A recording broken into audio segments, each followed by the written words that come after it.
I have this talk called How to Do Things, and I've done some things, and hopefully want to share those with you today. But I could also title this, if I were to get a little more in depth, A Beginner's Guide of How to Quit Your Job, Cold Turkey, Start and Grow a Multi-million-dollar agency that is profitable enough to fund and launch a successful software company that is acquired for millions within 18 months, take a year off, and then do it all again, while surviving cancer, paying your mortgage, raising 4 kids, moving cross-country, remaining a good husband and father, magnifying a demanding church calling, getting in exercise. No, I'm just kidding, I didn't do that. And saying your prayers. I mean, come on. I did get in exercise, but it doesn't do much for me. So I want to tell you my story, and that's not just to tell you my story and be proud of myself. I want to teach principles and concepts through the story, because the story just is kind of the framework for a lot of lessons that I've learned, things that work, things that don't work. So we'll start out here. This is where I grew up. This is a single wide trailer in rural Michigan next to a swamp. And my dad was a dandelion farmer. And as you can tell, he was really good. This is before they had Roundup and stuff. Yeah, so I didn't come from wealth. I didn't have a silver spoon in my mouth. I used to be cute back in the day and used to have a little bit of hair. My dad worked at the power company. He was a draftsman and managed radio sites, kind of a project manager for the power company, Consumers Energy there in Michigan. And my mom was a housekeeper, and she had cleaning jobs. She would go clean houses and wallpapered and painted houses. And she would drag my brother and I along on her jobs, and we kind of learn how to paint early, and we learned how to wallpaper early in life, and we would help mom with her jobs that she had to make money. So that's my family, my background. I was your typical show choir / dirt bike kid. You know the guy? You know, the one that had no one to sit with at lunch. It was either sit with the girls in choir or sit with the shop rats. Then those groups didn't intermingle too much.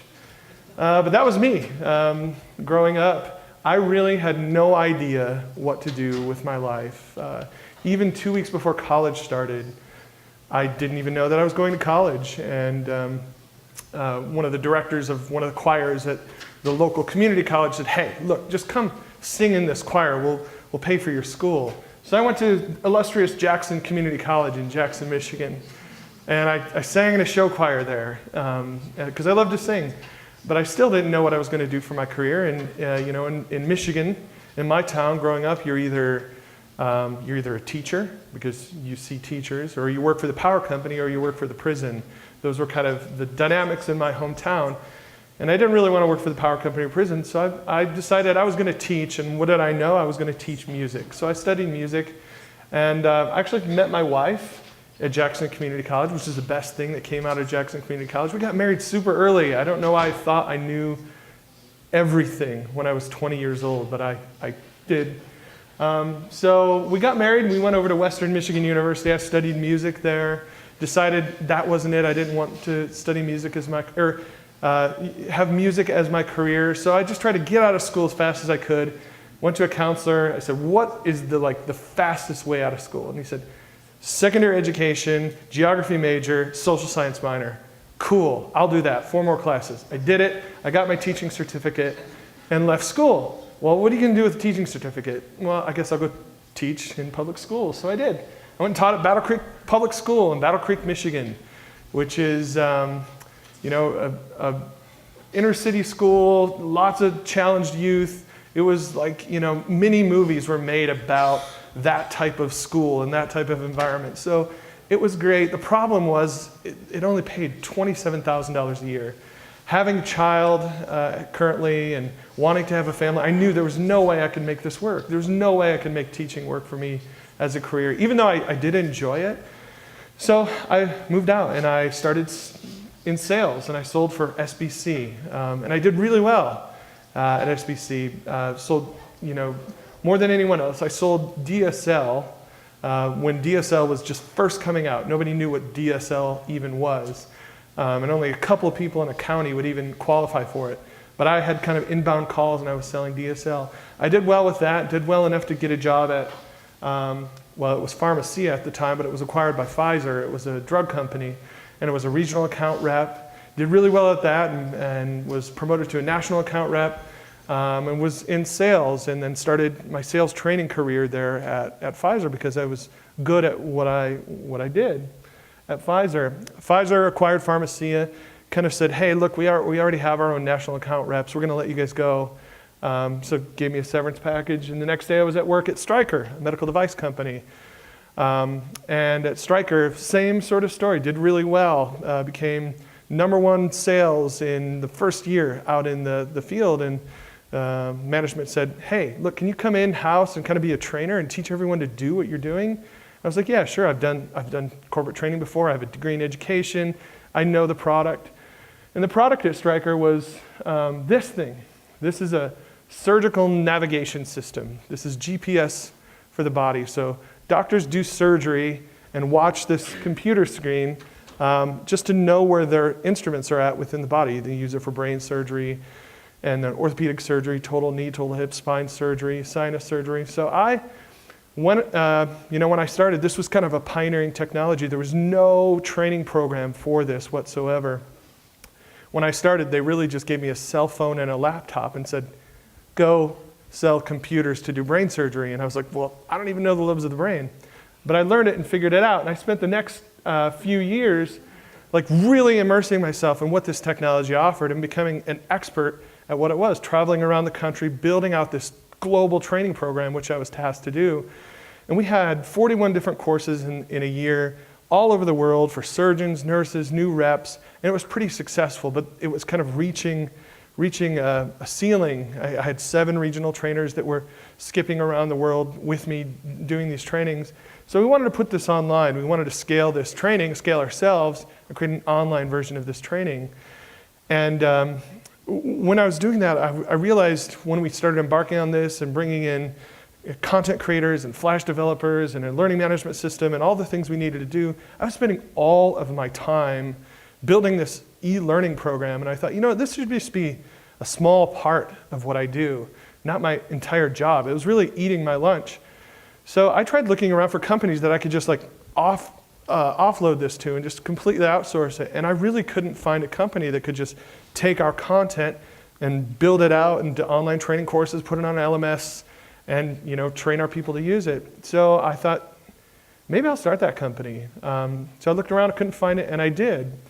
So the week we moved into my brand new lake house that we built, that just socked on this huge mortgage. This was like my dream house that I designed. I quit my job, my nice 6-figure corporate job, and decided I was going to start a company, probably because I was not smart enough to know that I shouldn't do that. But I had so much confidence that I could do it, that my wife believed in me, and she said, yeah, let's do it. Let's just try. And at that point in my career, I was the guy that at lunchtime, all I wanted to do was talk about other companies we could build with my coworkers. I had notebooks full of ideas like individual water flavoring packets or any crazy idea like, oh, this company should do this company should do that. So I knew in my heart I was an entrepreneur. I knew that I didn't see myself working in a company forever. So this felt like the right idea, the right time. Let's just leap and go for it. So we did. So I jumped into the room above my garage, the bonus room, and put some carpet in there and started building a company. And within a week, we got our first deal, and it was a decent deal. And I was basically going to do for other companies what I was trying to do at Stryker, and do it in a better way. So we're trying to build content like this, interactive content, learning content, just really high-end, great stuff. And I knew I'd need a team to do that. But at first, I knew I could sort of fulfill some of it myself because I've built some of the things for Stryker. So started landing a few deals with some other medical device companies because I knew their pain really well. I knew I could focus on this sort of industry, this vertical, medical device, and I could walk into the office of a sales training manager in a medical device company and make them cry in like 2 minutes because I knew what they were struggling with. So I could do that. And then they were like, dude, you totally get us. You should build out our e-learning program. I'm like, yes, I should. That will be $200,000. Thank you. So I landed a few decent deals, like a $90K deal and a $25K deal on top of that. I was like, whoa, we can make a living. We can do this. But I need people. I can't continue to sell and build this stuff. So I pulled together a group of partners, kind of the best people I knew that could build this, a creative director, a content person, and somebody to kind of continue to run sales. And we were going to go for it. We were going to build this company, Maestro. And we had a ribbon cutting, which you should have if you have a company even. We started to build out the team and gain momentum. And it turns out the problem that I had was everyone had the same problem that every company we would approach, especially medical device companies. So we started winning awards for what we were doing, started building great content, word started spreading. Now Maestro is sort of a who's who in this space. And we've gone from building point e-learning solutions to building software and mobile apps for companies such as Facebook and Netflix and Twitter and now, like big companies that, cool tech companies, even beyond medical device companies. So it's been fun to build Maestro and to start to work with these companies who've sort of informed and helped us understand what products even need to be created so that we can create some IP and spin that off. So Maestro, that's kind of the first story of building an agency from the ground. And from that, we had a number of ideas. What we realized is that this traditional model of learning, where people at the top, the managers of a company, create this content or this training content and push it down to the employees, that had its limits. We knew that 90+% of what people learn in the workplace really didn't come from the top. It really didn't come from a manager. It came from your peers, sharing what you know with the other sales reps in your company. And we saw this happening over and over, and companies just couldn't get their arms around that, but what they could do is make a few crappy training classes that would check the box at least. Like, yes, we have training. We train people on sexual harassment, HIPAA, and brain surgery 101. Whatever, that's good enough. That's our training. Now go do it. But we knew the model looked more like this. It was people kind of in the pool of knowledge, sharing content, sharing ideas, information with one another. The conversation's already happening in voicemail, in texts, in tweets, wherever. We just needed to harness that. So that's where Maestro, the agency that we created, sort of informed the opportunity to create something, a product version that solved a real problem. And that's my second company, Bloomfire.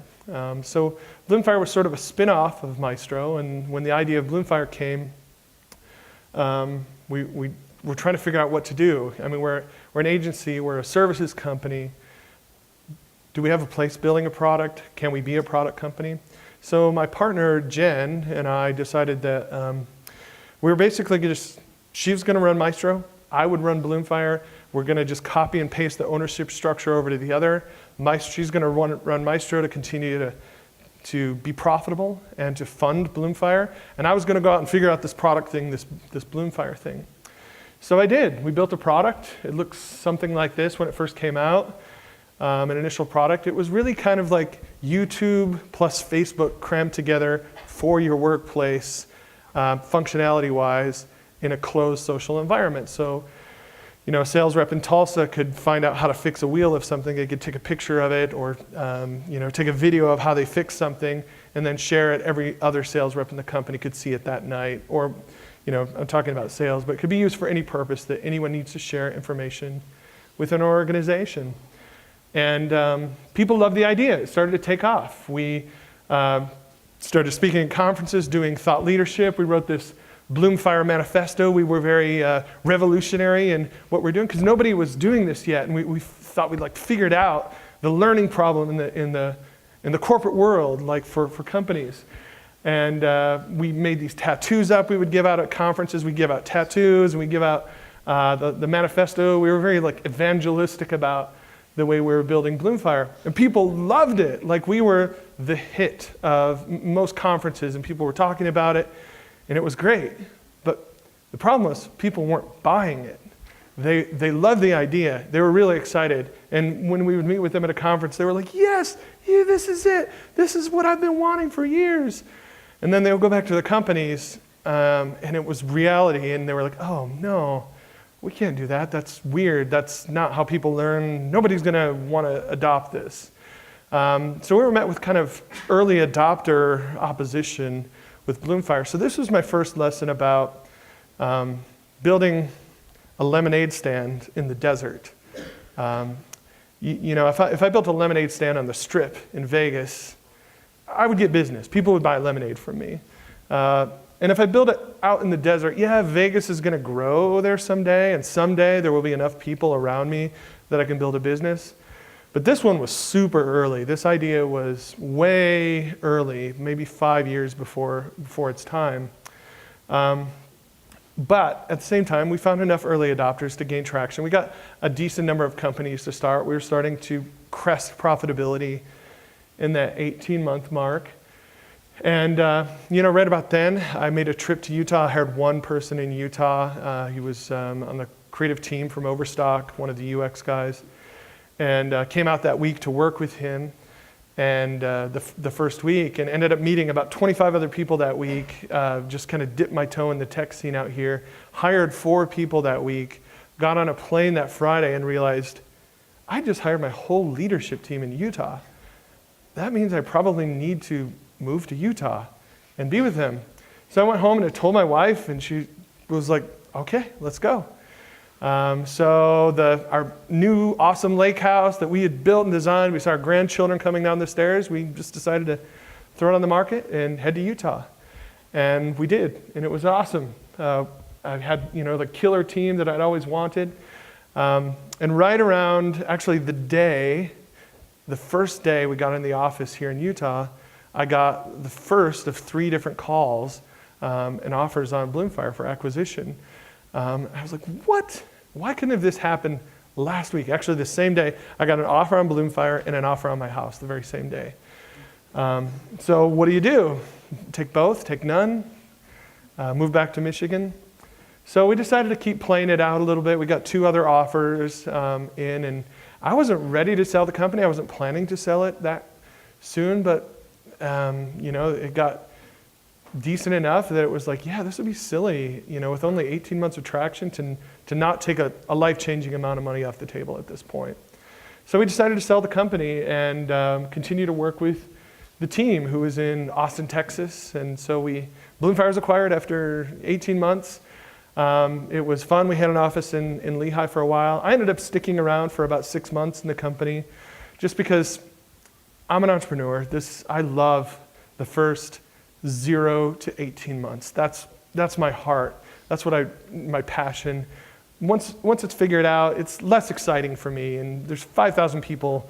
Many of you could run a company better than I could run a company, but very few can build a company and work with initial teams and cast the vision as well as I feel like I can.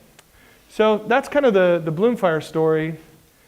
Now what, right? So I built a services company. That's doing well, multi-million-dollar revenue company. Built a product company, sold that. Am I retired? What do I do now? Do I move back to Michigan? So I had a conversation with my partner, Jen, and I said, what do I do? Do I come back? Am I your boss now? Or are you my boss? Or do I work on the sales team at Maestro? And she was like, I got this. And I was like, cool. She's like, I've really made this company my own in the last 18 months. And I love Maestro. I love what we're doing. I really want to just continue the way that we've been continuing. So I said, okay, well, let's work out an earn-out deal. And you can just buy me out of Maestro. I'll stay in Utah. So I did. I stayed in Utah. We worked out an earn-out deal, put that in place. And I did what you could imagine probably someone would do if they just sold their company. I went too far. Well, I went to Entrepreneurs Disney World. I don't want that. So I bought a bunch of stuff. I learned to race. I tried my hand at off-road racing. I bought that dune buggy, sold that, bought those razors, sold those, bought that race car, bought a motorhome, traveled for 2 months around the country, built that garage that Tony Stark would be jealous of, built a home theater that Larry Miller would be jealous of, sang and performed, built a cool theater, took trips with friends. That was fun for like 6 months.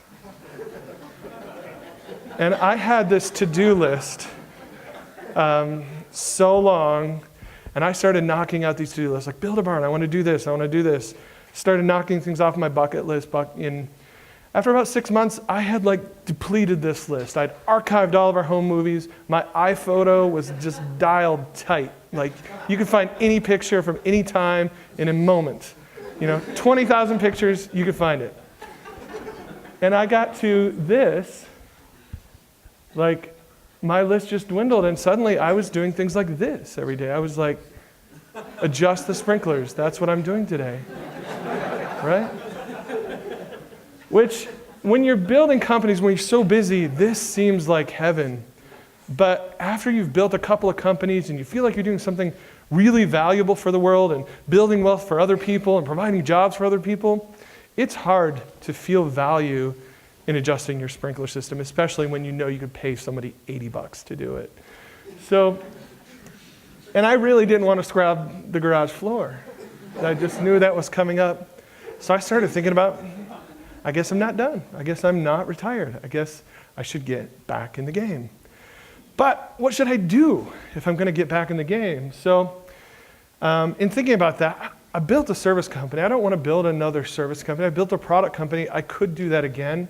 But I want to do something bigger than that. I want to solve more problems. I want to learn more as an entrepreneur. When I started this thing, when I quit my corporate job, I knew nothing about what's an LLC, what's a C Corp, how do you start those? Can you even can I, as a private citizen, start a company like that? I didn't know the answers to any of those questions. How do you get money in a company? How do you make money? How do people pay you? Do they just write you checks? How do you take credit cards? Like, all these are really innocent questions. I had no idea what the answers were. But now I know all the answers to those things. I can build a company in a couple of days. We can have everything stood up legally and it's all set up and dialed tight. We just know how to do that now. I wanted to answer new questions. So the idea of movement came about. So Movement Ventures is the company I started last fall. And we decided Movement's going to be a studio. What we're going to do is we're going to gather kind of a core team of killer people who, just super talented, like design, dev, marketing, sales, everything. Like, everyone's at the top of their game. We're going to get a core team together, a pile of money, and then we're just going to play. We're going to build companies. We're going to buy companies. It's going to be awesome. Let's just go build this thing called Movement Ventures. So it wasn't a VC at all. It wasn't we're investing in companies. We're building our own companies because that's what I like to do. I like building companies. And we also thought with this team, we could buy a company and fix it and spin it out again, and we'll hire the people that can run these and kind of manage these as portfolio companies. So that was the idea. Started with a friend of mine, Bucky Flowers, who ran the creative team at Overstock, and he was a designer, kind of a UX guru. I was like, he's the right guy to start with. He can run product. I can run kind of sales and marketing and the business side of it, and we'll figure it out. So we started with 75 ideas, and we created this rubric, how to figure out which ideas we would start with. And we started just running experiments in different companies. The first one was a company called Geek Barn. And we were going to have this e-commerce site for geeks, like all this cool, interesting stuff that we'd sell for geeks. There's a site called ThinkGeek that does this already. And we're like, yeah, they're doing 120 million in revenue. We could totally do what they're doing. But as we started looking into it more, we were like, man, they're doing it really well. We could maybe nip at their heels, but that's about as good as we could probably do in this industry. So we didn't feel like Geek Barn could be large enough. Even though we found the suppliers, Bucky knew e-commerce, we could kill it. The size of the opportunity wasn't large enough for us. The next one was Ogre Cable. This was like Monster Cable, but for power cables. There's no name in power cables, like extension cords and power strips. There's no household name. We were going to make Ogre Cable. We're going to have these green cables, like towing trucks out of the mud with these cables because they were so tidy. We'd sell them to contractors and utilities. This was Ogre cable, man. It's like Yeti coolers, but it's Ogre cable. So what most people would do when they start a company like that is they would order a bunch of cables and stock them and build an e-commerce site and then try to sell them, then run ads. We're like, man, we don't need to do all that. We can just run ads to know if people even want a cable that's more powerful. Because Bucky was saying, I don't know. I think people only buy cables that are cheap. I don't think they want like a good quality cable. And I was like, I think they'll buy a brand. So we just ran ads to answer that question. Before we ordered cables and tried to build this out, ran a bunch of ads on Google, put like $500 into it. One set of ads was about quality, and it was Ogre cable, the best quality cables on the web. Another set of ads were around price. Ogre cable, the cheapest cables you can get anywhere, 50% off, buy now. And then another cable was all about brand. Ogre cable, made with 6% ogre skin, get your ogre on, or something like that. So guess which ad won? The cheap? That's what Bucky thought. It was by a landslide, the brand. People will click on a thing they don't even know. What's ogre cable? I don't know, but it says 6% ogre skin. That's funny. I have to see what that is. That ad won. So we're like, dude, we got it. Let's order cables. Let's get this going. And we're like, no, actually we can go a little bit further before we have to order cables. Let's actually mock up a basic e-commerce site. And Bucky, you take these cables and put them into Photoshop and make them green. And we're going to just like stock 5 products. We're going to run ads for these 5 products, drive them to landing pages. And we'll be able to measure how many people click add to cart on this site. So yeah, they'll click on an ad, but will they come to a site and will they buy? Well, we could determine that in like one day. We built this like scrapped up e-commerce site with these green cables in them. And we determined, yeah, actually people will buy. And then when they click on add to cart, it just shows an out of stock message. And we're like, cool, we just ran this experiment for like another $500. So now we had all the data we need. How much traffic could we drive? How many people searching for power cables on the web? How many people are buying them? What's our click-through rate on the site? How much could we do? And so we ran kind of the whole model and built it out and realized, oh, okay, we could make money doing this, but like not a lot of money. We could maybe make $2 to $10 million with Ogre cable. That's an okay business, right? But we were trying to build something bigger, look for a bigger opportunity than Ogre cable. So that one we X'd. Qzzr was our next up, physical product. Again, in true like scrappy, lean entrepreneur fashion, let's not go build a bunch of prototypes. Let's just go to IKEA. Okay, so Qzzr, sorry, what it is. It's like a charging station for all of your devices, iPads, iPhones. Most families like mine, 6 people, you've got a bajillion chargers sticking out of every corner of the house. You're losing them all the time. I just want one place to put all of our junk. I actually built one of these for my family about 6 years ago. Like, we should just productize this. So we did, and we scrapped together a bunch of prototypes that we made from little modular plastic pieces we got at IKEA, and I literally duct taped different configurations of these prototypes together. We found a bunch of families that were willing to try them. We put them at their houses for a week. Turned out this was a killer product. This is going to make it. We could sell this. This could be a big business, actually. All the validation that we got from running these experiments. But what we realized is there was this line on the financial statement we were putting together called COGS. And if you know this, if you're a business major, it was like cost of goods sold. Now to a software guy, like I've never seen that line before. That sucks. You're saying I can make $1, but really only make 10 cents? No. I don't like that game. We don't want to play that game.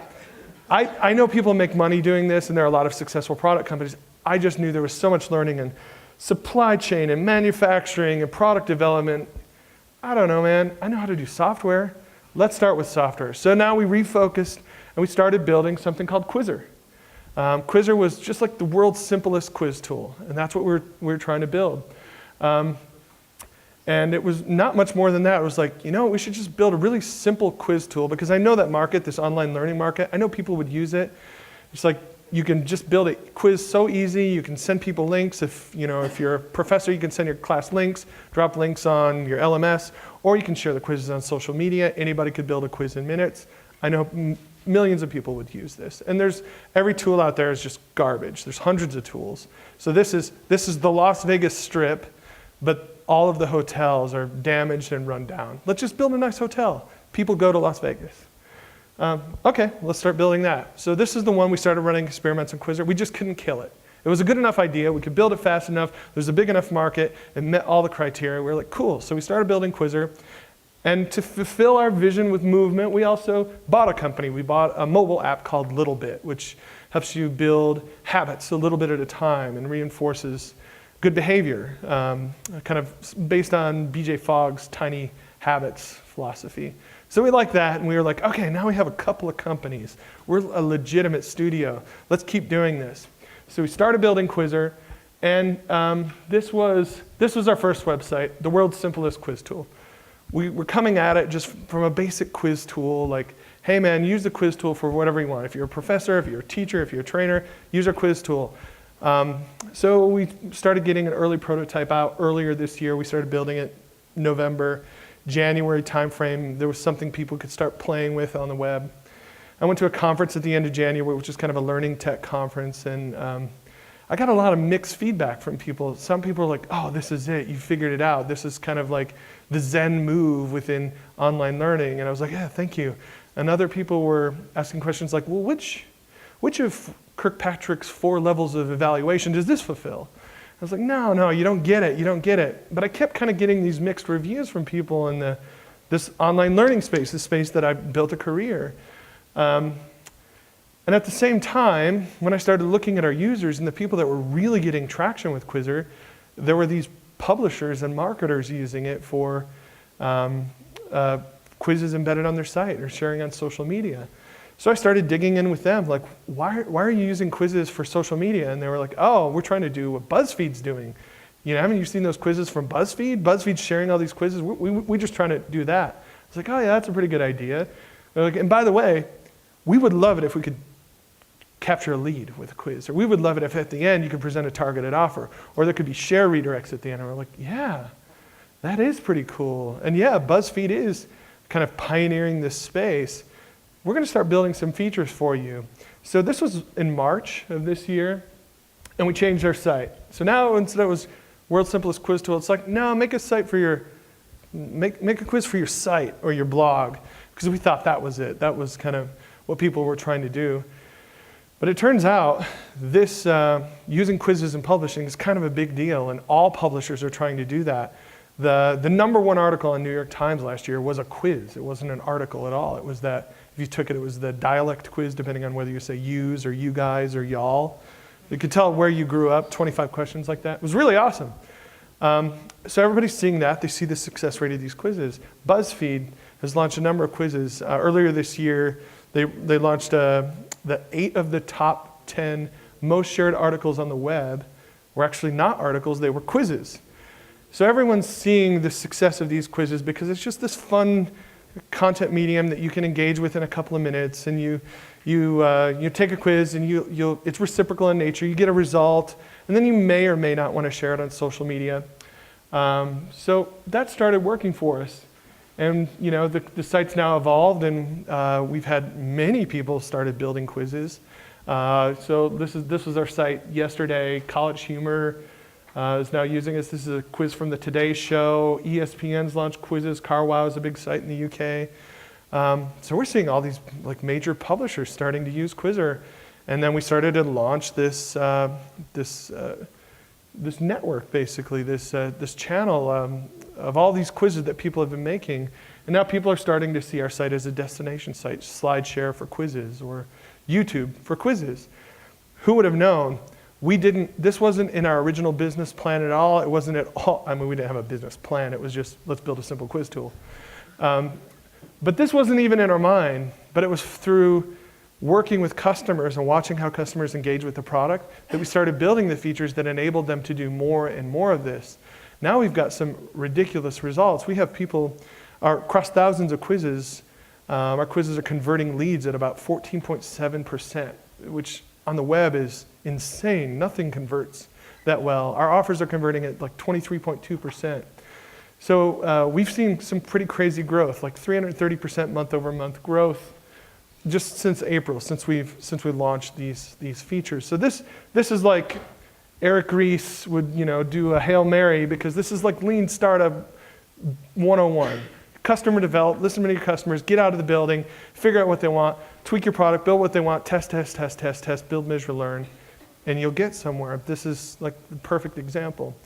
So Qzzr's grown quite a bit. We've had over 27,000 quizzes made by crazy sites. Like last week we just landed Marvel Comics, Mashable, TechCrunch, Today's Show, College Humor, Yahoo. I was just in London week before last onboarding Yahoo, because they're going to be using Qzzr globally and launching quizzes for their sports and finance site. It's crazy that all these companies are using this little quiz tool we created. And here's some charts that are up and to the right, which is always good to have charts that do this, that go that direction. So it feels good to have a company that's getting traction and really blowing up. I finally felt like, oh no, we did go. This is on the strip. We built something on the strip. Maybe it's not the cool, like hot end of the strip, because it's quizzes after all, but people are using quizzes for publishing. So because of the success of Qzzr, we at Movement have kind of had an interesting decision to make. Do we build another company right now? Do we take our resources and like focus them on building another company? We've kind of felt like that would be like being on a fishing trip, having a 1,200-pound marlin on the line and casting lines on the other side of the boat. We're like, why would we do that? Just get this fish in the boat. So we've sort of decided maybe Movement was really existing to help us find that hit record, or that next successful company. And it was just kind of the vehicle that helped us like quickly run experiments, pull the right people together in the structure. But then once we found it, let's run with it. So we've kind of decided to do that as a team, to basically all just jump on Qzzr, put our hands on this pole, and just bring this fish in the boat. And we think this will be a fun ride. Qzzr growing like extremely fast. We think it'll be kind of this won't be a 10-year journey, we don't feel like. This will be another pretty quick one. So that's Qzzr. That's kind of where we're at today and what I've done so far, my story up to this point. Now I'd love to share just a little bit at the last 11 things I've learned that you should do if you want to be just like me. And I know we have like 5 more minutes. Is that right, Chase? Yeah. Okay, so let me bounce through these quick. These are just some distillations. I've thrown out a few nuggets here and there. First one, be a nacho connoisseur. I mean, if you want to look like me, definitely get into nachos big time. Start a nacho blog. No, I'm kidding. First one is fiercely pursue the most important thing. This might seem like duh, but how many people in here want to start a company? Okay, so a good number of people. And my guess is that many of you haven't started because there's things in the way, there's school or time, whatever's in your way. But I'll tell you, once you start a company, there will actually be more things in the way of you running that company than there are now in the way of you starting that company. Once you get into it, there will be a million things you could spend your time on. And it's so hard to know what it is to focus on. The stats are like, the number of businesses that fail. Business fail because they're underfunded. Business fail because they didn't find product market fit. Business fail for those reasons. I say those reasons are symptoms. The real cause is this. They didn't figure out what was the most important thing to spend their time on and then relentlessly pursue it. Like really push everything else off that isn't that one thing. That is so hard to do. I show this picture because this is our Trello board, and you can't really see this. This is our product Trello board, what we're going to build next and how we do it. We are ruthless about what it is we're building next, and every feature has to fight its way into the product. We have a whole team meeting about what it is, why this is the next most important thing, and what will move the needle. So we're not just building and working on what we think is good and what would be fun to build. We're working on things based on what will make the most impact. So this is really hard to do, but it's probably one of the most important things you can do in building your company. If it doesn't move the needle, if it doesn't make impact, throw it off. this kind of ties into it. Clarity comes from action. You're only going to be able to see so far down the road. You're not going to be able to see green lights all down the road in any direction. The only way to know what's beyond that fog is to run as fast as you can into that fog. And the path is going to clear up as you go that direction. So we like to think of the way we work as these individual sprints. Like we're always sprinting one direction or another. We stop and we look and learn which direction should we go now. Let's go there. Fast as we can, we sprint there and learn. There's no deliberation on, well, where should we go and how should we get there and what will it look like when we get there? We don't know. This is an emergent strategy. We do have a deliberate strategy. Let's run after the emergent strategy as fast as possible. With that, go fast, go ugly. I'll save you with the tractor pull analogy, but because it will also only reveal the lowbrow nature of my upbringing. But there is a really good tractor pull analogy with go fast, go ugly. But the statement, you get it. Move as fast as you can. While you're building a company, it's okay if things are ugly. You're really looking for early adopters. Early adopters will forgive any bugs, any issues you have. Once you have something, once you've found product market fit, then start to make it pretty. Dare to be remarkable. I'll tell a quick story about this guy on the right. His name's Nemo. He was 22 when I met him, Asian kid with dreadlocks down to his butt. He is the embodiment of remarkable. This guy is remarkable. You would want to talk to Nemo, and if you talk to him, you'd want to talk for 10 to 20 more minutes. He was a college student when I met him, and I said, dude, you've got to come work with me. You've got to run marketing for Bloomfire. And he resisted. Finally, he agreed. He came. People wanted to talk to him more than me, the founder and CEO of the company, because he was just remarkable. Here's a perfect example. This is his first week on the job. We were trying to get attention at this really stiff HR conference we were at, and we came up with this idea, what if we stood out in front of the conference with just wearing a banner that said Bloomfire Launch Party, and we held up this sign that said, Bloomfire is the next best thing to not wearing pants. And he did it. He took his pants off, stood there. You can't really see his knobby knees there, but stood there, in a launch party banner, put his hair up in these bows. To this day, everyone who goes to this conference in this space still talks about Nemo. What you guys did. You guys are crazy. You're so remarkable. The definition of remarkable is worth remarking on. So in the way that you build your products, the way that you market, the way you engage with people, it should be remarkable. We strive at Qzzr, everything we do should be remarkable when we put it through the hoop. Next is, don't be afraid to move the boat. Most fishermen find the most success by moving the boat. We did that with Qzzr. We were fishing in learning, training, and education. We weren't catching much there. But when we moved to publishing and marketing, boom, holy cow, we filled up the boat, which actually happened on a tuna fishing trip.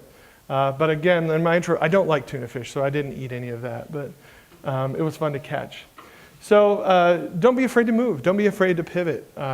You can usually move faster and get more traction faster by moving. In sake of time, I'm going to skip this one. This is a good one, but it'll take a little time to unfold. But it's really, the bottom line is you can figure it out. You can figure anything out. I have figured out the 1,000 things that you need to know to start a company, run a company successfully. 8 years ago, I knew none of those. And that's the idea behind the Gauss principle. Just a couple more here. Don't outsell the competition. Don't outthink the competition. Don't outpatent the competition. Out-teach the competition. Education is the winning strategy. If you can be the best educating product, the best educating salesperson, you will always win because you are investing and feeding. We've had this strategy at Maestro and Bloomfire.